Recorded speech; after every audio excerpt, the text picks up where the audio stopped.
On ne peut pas vivre dans un pays sans s'intéresser à sa culture, à ses habitudes, à ses lois et à son système politique. Sincèrement, lorsqu'une décision politique est prise, c'est toute la population qui doit s'y plier. Tout le peuple et tous les résidents sont assujettis aux différentes lois promulguées. S'il y a un décret, on est tous concernés.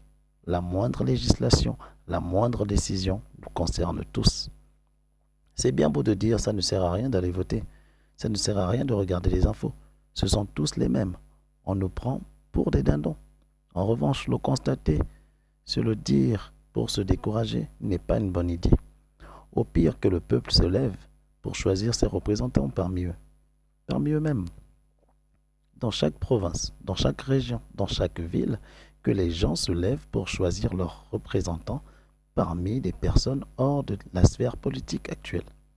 Bien nombreuses sont les personnes qui sont diplômées, des personnes qui sont expérimentées sur le quotidien des Français. Le peuple choisira des personnes et il votera pour ces personnes afin qu'il y ait un renouvellement de la sphère politique française, plus proche du peuple, plus égalitaire, plus représentatif du peuple et prompte à agir uniquement en faveur du peuple. Les jeunes, arrêtez d'être distraits. Vous rendez-vous compte que vous risquez de ne pas avoir une véritable retraite?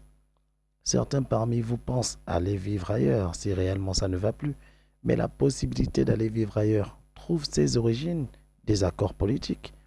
L'espace Schengen, qui se caractérise par la libre circulation des personnes, c'est un accord. La zone euro est un accord monétaire. C'est à travers cet accord que cette monnaie, l'euro, existe et vous permet un certain pouvoir d'achat en France et à l'étranger. L'Union européenne elle-même est un accord. C'est à travers cet accord qu'on assiste à la libre circulation des marchandises. Donc c'est se mentir de ne pas s'intéresser à la vie politique de son pays. Quand on n'agit pas pour que les choses changent, on ne se plaint pas non plus. On regarde et on assume.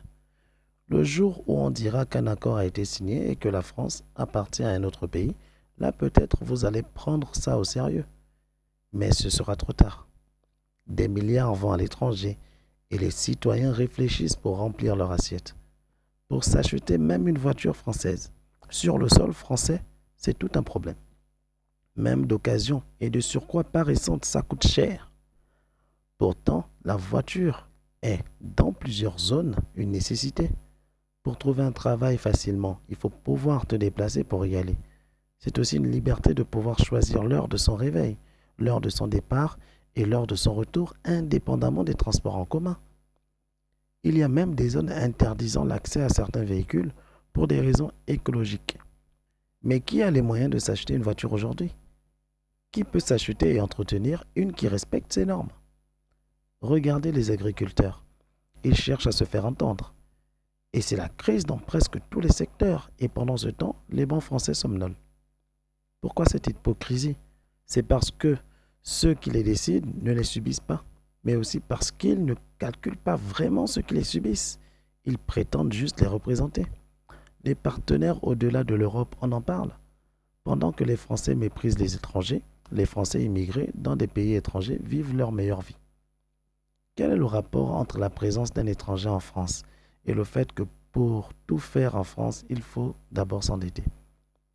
On ne peut plus rien faire avec ses fonds propres.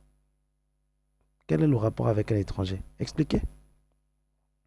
Quel est le lien étroit entre un immigré et le Mercosur? Quelle corrélation trouvez-vous entre le fait qu'il y ait des immigrés et le fait que des milliards sont investis pour des projets futiles dont aucun Français même ne profite? Le temps des plaintes est révolu. Les étrangers dont vous parlez sont en train de partir. Les accords et traités avec beaucoup de pays francophones et frères à la France sont en train d'être rompus. La France, qui est censée être un empire, est en train de s'affaiblir. Quand est-ce que les enfants de la patrie verront le jour de gloire arriver? Il faut un véritable renouveau de la sphère politique française. Leur logique n'est pas actuelle, elle est très obsolète. Ce n'est ni la gauche, ni la droite, ni le centre, ni les extrêmes qui doivent diriger, mais la France. Et pour cela, il faut que le Français s'intéresse à ce qui se passe Il faut qu'il soit conscient des conséquences de chaque décision prise. Il faut qu'il s'informe. Il faut qu'il apprécie, qu'il s'oppose et qu'il